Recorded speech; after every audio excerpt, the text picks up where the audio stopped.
Hi, and good morning and welcome. It is August the 10th. I am Jennifer Britton, the author of Effective Virtual Conversations at PlanDoTrack and the co-host of the Remote Pathways podcast. Thanks for taking some time to join me today. Today's topic is all about experiential processes and virtual and remote work. This is actually a part 2. Back in March, before the pandemic played out, I did part 1 of this video and really looked at how can we make our virtual remote work more interactive physically and more experiential in terms of practice. So I'm really pleased, had little idea back then what the last few months would play out to be. I hope that you're doing well. I want to thank you for joining me for what I'm terming the what, so what, now what, more experiential processes in remote space. So a little bit about where we're going today. And this, of course, is our first part of the call. Back in March, it really was, we were sitting face to face and zooming into meetings. That was about experiential. But today, of course, we have been in moments and months of social isolation. While some places are opening up, many workspaces are not going back to a face to face. So I hope that you'll pass this on. And I hope that you'll also join me to continue the conversation. I've got a couple of things coming up, including next week's Standout Virtually 5-Day Challenge. I'll be hosting every day, Monday through Friday, August 17th through 21st, from about 9 till 9:30 here on Zoom, and also hopefully streaming over on Facebook, a series of daily calls getting you into action about tweaking your virtual work. So maybe you've always wanted to update your Zoom background. Maybe you had some questions about how to really engage people in the virtual space. That's what it's all about. And so I'll be hosting it over on the Virtual and Remote Visionaries Hub. Join us there if you're on Facebook. Check it out, VRVH, the Virtual Remote Visionaries Hub, or you can simply just log on over to standoutvirtually.com. I will be doing this. It's a free 5-day challenge. If you can't join us, there will be recordings available at a small price, and I hope that you will join us for that. So really, here's today's topic. It's all about experiential education of or based on experience and grounded in empiricism. So I really am I am excited to bring this call to you. I started my career working with groups about more than 30 years ago. I was the young age of 17, and I was working up in Algonquin Park, which is actually 1 hour north of where I am today. As I think back to my roots, over the last 3 decades, I've led teams across Central and South America, Europe, the Caribbean, and for the last 15 years, I've been at the helm of Potentials Realized. We opened our doors on April 7th, 2004. So with that, really passionate about this topic. What I've seen as we've moved into the remote and virtual space in recent months is that we are moving into a very sedentary lifestyle, and experiential learning is grounded in this notion that we have experiences and we learn from that. So in the last part 1, I talked a little bit about different approaches we can use to really move into that hands-on learning and application process, which is truly what experiential processes are. We looked last time at problem solving, connection finding, the need for pause, and deep experience. Now you can go back and find that. It's over at my YouTube channel, so look up my name, Jennifer J. Britton, over on YouTube, and you will find, you can either search on that channel for the what, so what, now what, as I'm framing this call, the March 2020 Effective Virtual Conversations call. Here's what I want to share with you are some other ideas of how do we really get people into learning and action. And really learning, it's not just for learning's sake. We want to get things done. And so for the last few years, I've hosted what I call Get It Done afternoons. They're part of the Learning Lab and Design Studio and Coaching Biz Growth Lab that I host on an annual basis. These are groups that meet typically every other week for 24 to 26 calls a year. Now, one of their favorite pieces is our Get It Done afternoons, which I host about every quarter, sometimes even every other month. The afternoons are geared where we get together to literally get stuff done, because learning without action is not enough, especially in today's world of virtual. This is particularly true as we think about virtual team development. Back in 2016, Culture Wizard found that only 1 in 4, so less than 1 in 4, about 22% of virtual teams were getting any team development. As teams today in 2020 are now moving into a mid-phase where they are probably not going to be back together again as they were, it's even more important that we leave space for teams to come together to learn and focus in on what they're doing, that's their results, as well as who they are or their relationships. And if you've read PlanDoTrack, if you've read Effective Virtual Conversations, do check out the last quarter, or the last third of EVC, which really gets into virtual team development. What we've known for years is that great teams excel when they have clarity around their results and when they also have strong connections or relationships. So earlier this year, I launched the Remote Team Builders course. It's an on-demand 1-hour course that you can take. It's video-based and it has 9 modules. We start with the introduction to working virtually.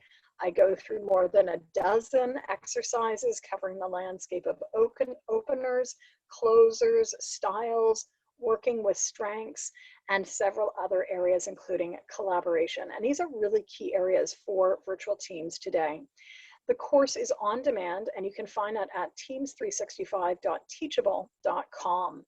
Hope that you'll take advantage of it, and starting in the fall there will be a part 2 to this because people who have taken the first part have really enjoyed the practicality. Literally in the course I'll walk you through some of the look and feel of things that I do with teams all the time, and you'll also get worksheets to help you further your thinking back to that whole notion of the importance of the what, the so what, and now what. And I really would preface by saying experiential education is grounded in that. It is the what, the so what, the now what. So our what is what happened. We have an experience. We then want to reflect on the experience. That's the so what. And in fact, this is where the pause comes into play. How often are you leaving time for micro pauses?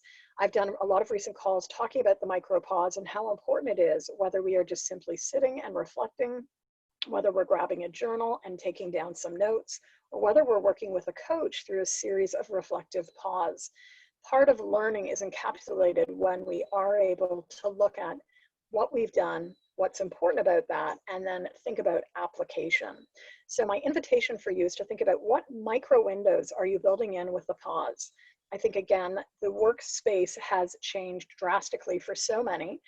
For those of us that have worked in the remote space for many years, it's not uncommon to build in 15-minute blocks in our calendar. That may be all the time we have. In fact, it could be a 15-minute block where you get up and you get outside and start walking around if you're able to do so. Because we do know that there are practices that really help us connect with new ways of thinking. And part of the remote workspace right now is that we are constantly looking at all these paradigm shifts that are happening. So what can you be doing to create more windows for pause?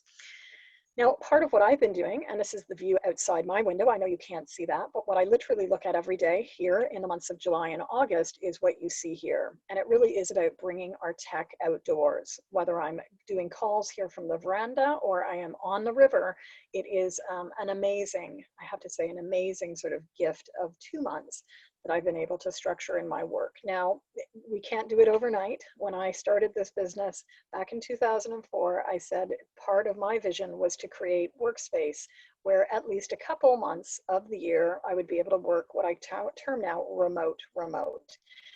And so we are really looking at how it is possible.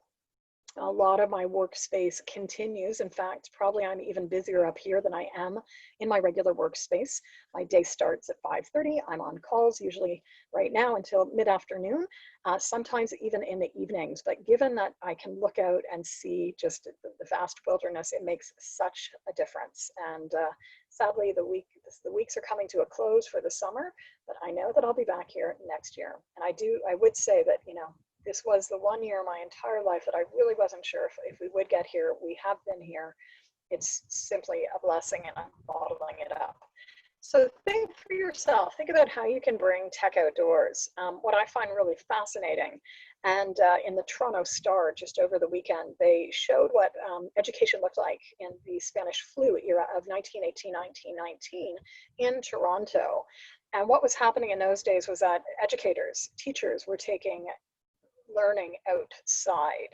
So whether you are working with students, young students, secondary students, or adult learners, how can we get better at bringing tech outdoors? It may not just be a nice to have, but actually a whole health issue. So stay tuned on this. And again, bringing me back to my roots of taking people into the experience of nature.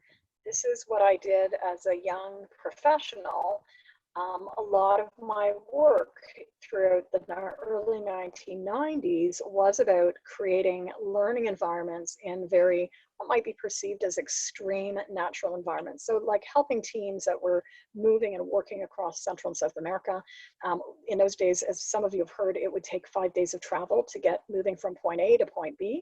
So how can we, create learning moments in the microcosm? Now, this is not formal education. However, we've seen that, certainly around leadership, leadership is not just about learning in a classroom. It is about learning through real life and having these moments, these laboratories, live laboratories to be learning from. So I wanted to share another activity, and I sort of preface this already, but how do we bring the outdoors in, or literally how do we take ourselves into the outdoors to learn? And I got the pleasure of experiencing this last month as part of my second year participating in the Muskoka Novel Writing Marathon. Have a whole new body of work that's coming out of that related to remote pathways, so stay tuned. But we did a really fun exercise. Again, given it was a quarantine edition, we were all writing from our own locations. I was writing from here. And one morning, we had a wonderful specialist take us through an outdoor walk using our phones. So this is something I've always said, how do we actually incorporate it safely? We always want to be safe with it, but it was very easy to do. And we met for, I think, a 30-minute conversation in a barefoot walk. And so safely, whatever you can do in your own environment, if you are able to do this, again, with just safety issues and concern or in mind, see how you can reconnect. It's a total different experience when we kick off our shoes and get into the experience of connecting in with nature. For those that are watching this that are coaches, just a great reminder for us to connect in different ways. Again, part of the remote space is very sedentary. Most people have been sitting now, not just for a few weeks, but several months. And your bodies will probably start seeing that. As some of you know, 3 years ago, in June, I had some surgery. And as the surgeon looked at, my abdomen, he said, "You must sit a lot." And I said, "Really? How do you know that?" And he said, "Well, I can tell by your body." And so in the last 3 years, I've really made a commitment to building in more exercise blocks, including like quite vigorous walking or swimming. I can't swim now in the city, but I can swim up here during different courses of the day. And these, like so many other techniques I've used throughout my career, have become such important thinking moments. So for the people that you're working with, how are you incorporating the activities of the outdoor space safely? Of course. So as I said, started this by noticing like really the what, so what, now what has framed out the experiential process. If you go back into the 1970s, this is really where the whole body of experiential education emerged. Lots of offshoots. Again, I see coaching as one of those derivatives. Personally, I was trained in what was called in those days adventure-based learning. So having what might be perceived as extreme or definitely wilderness experiences, and taking people into learning about themselves, how they interact with each other, how they show up in the world, and how they connect. So with a quick process, just be thinking about what can you be doing to create those reflection windows. So what was your experience? If we are working again in a team, we might be asking the team, team, let's talk about our team meeting last week, because I've been getting feedback that it hasn't been working so well. So let's say, what was our experience? Let's walk through actually what happened. What did we do from minute 1 to minute 90, or however long our team meeting is? We can start to dissect it and start to identify what worked and what didn't work. And that really leads us into the so what. It's not just about thinking about how the team meeting went and what it was moment 1 to moment 90, but like, what's important about it? What's important about the fact that every time we get to a particular topic, we get stuck like in quicksand? Or so what's important about the fact that we are always starting our meetings 15 minutes late, which really creates a bit of a domino effect? Or finally, we might realize that one of the other themes that's coming up is that we're unable to make and execute decisions. So this is where we're not just talking about what has happened, we're looking really at the so what and what's important about that in the short term and the medium term and the long term. And that's just the mid phase. Now, learning is not yet complete. We now need to take people into the now what. What will you do? So again, going back to this example of a team meeting gone awry, which has been unfortunately part of our norm, we need to make some commitments. We've looked at our experience, what happened. We've identified 3 theme areas. So again, the theme areas being we start meetings late, we are not making decisions, and we're getting like sort of quagmired in quicksand. We now need to make some decisions on what we're going to do. And this is where, if we really look out at some of the leadership literature for the last few years, experimentation and experimental mindset really becomes such an important component of trying things out. So again, teams especially do not affect change overnight. It's usually a gradient or a quick shift over time that will help teams really pivot. So if we are trying to develop new habits in how we meet or how we make decisions, we're going to have to get very granular on what are we going to do. Are we going to making decisions? Perhaps we decide we're going to make sure that before we even move on to a new topic, someone is identified as the lead. We have concrete action steps, maybe 2 or 3 next action steps with timelines, and then we build that in so that we are coming back to it. So I want to give you a minute right now to think about what is one of the current opportunities or challenges that you're experiencing. My guess is maybe you're leading new programming, and so that might be a great learning experience, whether it's working well or not working well, doesn't matter. It's a learning experience. I'm going to give you the next minute for you to really pause here and think about what is your experience. So what do you notice? Take a few seconds to really notice what's happening. Think about what's important about that, and then also think about what are you going to do next. Real time, I'm going to give us 30 seconds to just write this down, and if it's going to, it will take longer, I'd invite you to actually pause it and come back.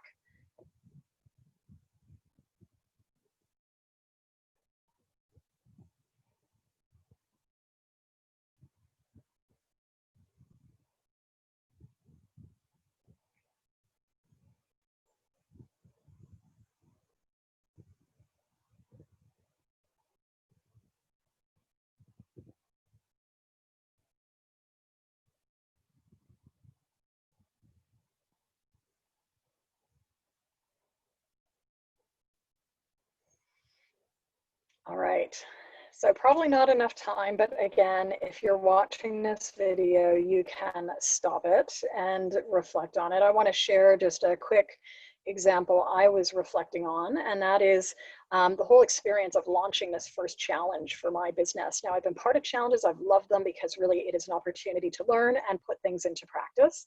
So as I shared at the top of this call, next week, August the 17th, 2020, I'm going to be leading my first challenge called the Stand Out Virtually Challenge. It's the first of many, and next week is really all about just 5 days of quick action steps that people can really take to pivot and tweak their business. So my experience in getting that started has been a lot of learning. Yes, I continue to learn, but more importantly, like there were even moments of overwhelm, like, oh, no one's going to attend. Oh, it's not important for me to send that email. And I just saw like the importance is this morning, in the span of about 1.5 hours from sending an email out to checking like has anyone signed up, there were 15 people in that like 90 minutes or less. And I had sort of waffled. I said, oh, I don't need to put out an email to this list. Obviously I did. And so what is important is that I need to always remember how important it is to over communicate, even if I feel it's over communicating. And so my commitment to a now what is I'm going to make sure that every day this week I'd said I would do 1 action step a day. I realize now I've probably got to do 1 action step on each of the social channels that I am part of. Plus, I also need to personally invite people, which I've started to do. So invitation, head on over to standoutvirtually.com. Join us for the first of what I plan on doing as maybe 5 or 6 a year challenges. All right, so let's talk a little bit more about experiential processes. And again, I'm going back to maybe something that might seem a little unconventional. However, I think we're going to see a lot more about this. And so it really was tweaked, as I said a few minutes ago, by this Toronto Star article from where they reflected back to the Spanish flu of 1917, 1918, and how in those days classrooms had to be moved outdoors. As our school system is grappling with how do we keep kids safe in another month and moving kids back in, I'm curious as to how many schools may move some of their learning outdoors, where we know that the risk is less when groups of people come together.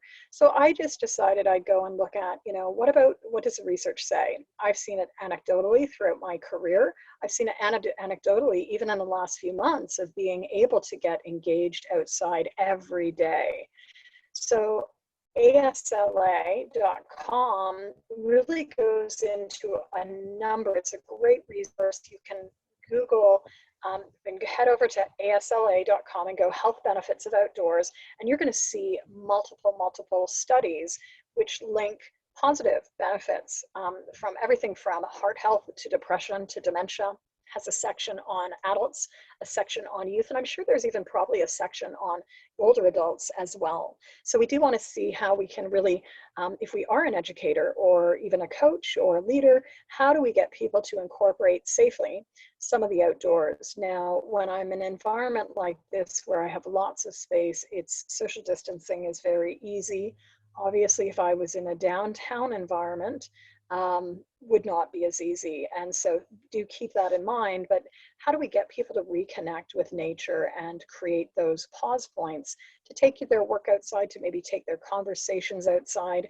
I've seen this a lot this summer as I've been leading virtual facilitation training and seeing people calling in from their backyards. Again, if you don't feel comfortable showing your arena, activate your virtual background. So with that, another slice on this is how do we convert things experientially in terms of kinesthetics? And so many of you might have a copy of PlanDoTrack or Coaching Business Builder. In that, I have the Wheel of Small Business, which you see on the side, on the left-hand side of the screen. It's your typical wheel of life, although this is small business. Where are you on a 1 to 10 in areas like finances, client support, administration, marketing, coaching, relationship building, etc.? And that's a very hands-on cerebral exercise. Can we make it more interactive? And for those that have ever joined me for the group and team coaching intensive, which I ran for many years, I would do it on the floor where we would actually physically walk the wheel. Now, for many years, I've been asked, can you do this virtually? Absolutely. Let's say you are working with small business owners, you could invite them to print off some labels before their call or have just blank index cards available. Again, I'm always keen on resourcing, but you could have people create their own wheel safely in their office space or in whatever space they want, maybe their backyard if they're able to go outside. And with that, you're going to walk the wheel and actually see, rather than saying, okay, let's move to finances, we could all physically move to finances and ask people, okay, from this location, what do you notice? Maybe some people's guts are starting to rumble. Maybe people are feeling good because they've just paid off a lot of debt. We don't know until we actually get people to move into the physical space. So think about that. That's a bit of an inquiry for you to sit with. Happy to have more conversation around this. And in fact, I've really been enjoying a lot of one-on-one coaching. Many people think, oh, you don't do one-on-one coaching. I absolutely do. And one of the most popular programs this summer has been the VIP half-day programs, where I meet with professionals for a 3 to 4 hour block. We can use that to either map out your program, or you can use it to actually just really use my learning which can be incorporated into your work. Final area that I wanted to get to, I know we've got about 5 minutes left in our call, just another slice on experientializing, is to really, again, prompt people into learning. So if you've been following me at the Teams 365 blog over at potentialsrealized.com, you would notice that I have had a series of every week I do a weekly journaling prompt.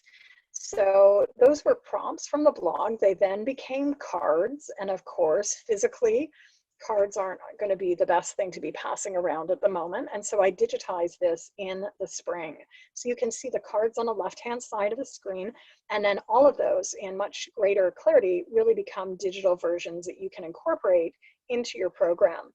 If you're interested, they're $35. You get more than 50 in a deck. You could use them in a workshop. You can use them, incorporating them as a collage, incorporating them one at a time into your slides. Head on over to bit.ly/digital journal cards. Now, a lot of this has been informed by my work with teams, my work with individuals. Again, planning is key to the process. And several years ago, as I started down the path with Effective Virtual Conversations and then on to PlanDoTrack, which is a workbook planner for virtual remote professionals, we came up against the question, do I make this an analog resource, i.e. hard copy, or do I digitize it? Given that it's a planning resource, and you can see one of the planners, this is a monthly daily tracker, which I love because it gives us like a visual on terms of like, what did we do? What does our month look like? And we can map it out, color it in. It can have numbers, it can have, color as well. Now with it, what's been interesting, and many of my clients have really indicated this, they've said, Jen, I now understand why you've always had a paper-based calendar, because when we're moving screen to screen, it can be just so much screen time. And I don't know about you, but after 12 hours of screen time, I don't want to look at the screen anymore. I really just want to touch paper. Now we each have individual preference.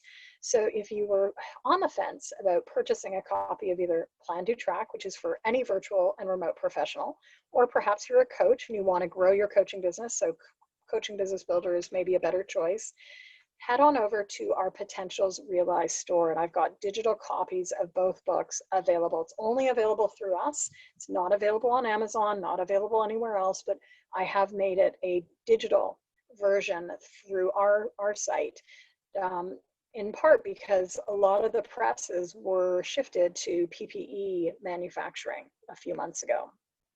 So I'm going to leave you with this.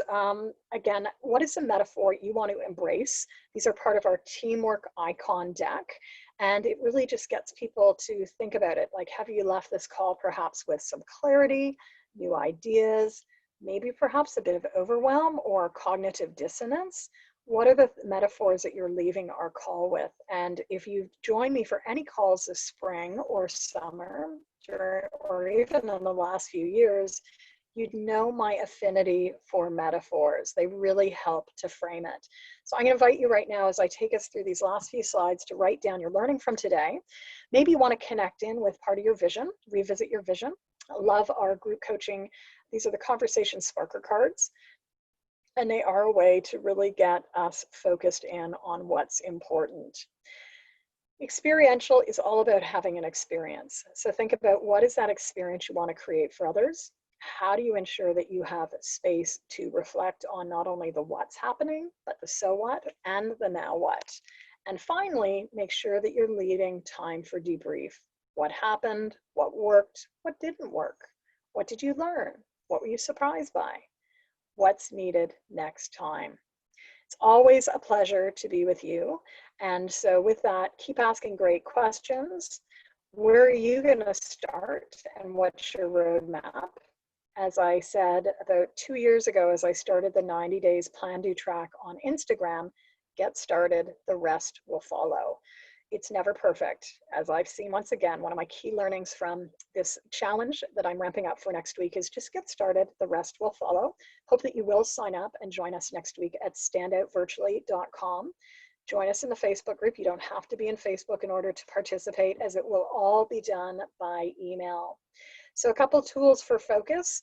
If you're interested, today I've talked about the digital journaling cards. That's at bit.ly/digital journal cards. Maybe you want to pick up an analog copy of Coaching Business Builder and/or PlanDoTrack, or perhaps you want to pick up your copy of Effective Virtual Conversations and look at Chapter 7. What's going to support you in the what, the so what, and the now what of your business? Join us for Stand Out Virtually. And hopefully you'll join us for work this year. I'm continuing to run the labs on Friday, business development, group coaching. I talked today about the VIP days, and I'll look forward to doing that as a half day or one day virtually. Or perhaps you join me for one of our ICF CCE approved programs, group and team coaching, virtual facilitation, and even the PlanDoTrack facilitator training is coming back next month, starting September 14th. So stay tuned. Hope to see you next week. Be well. All right. Thanks for joining us. Take care.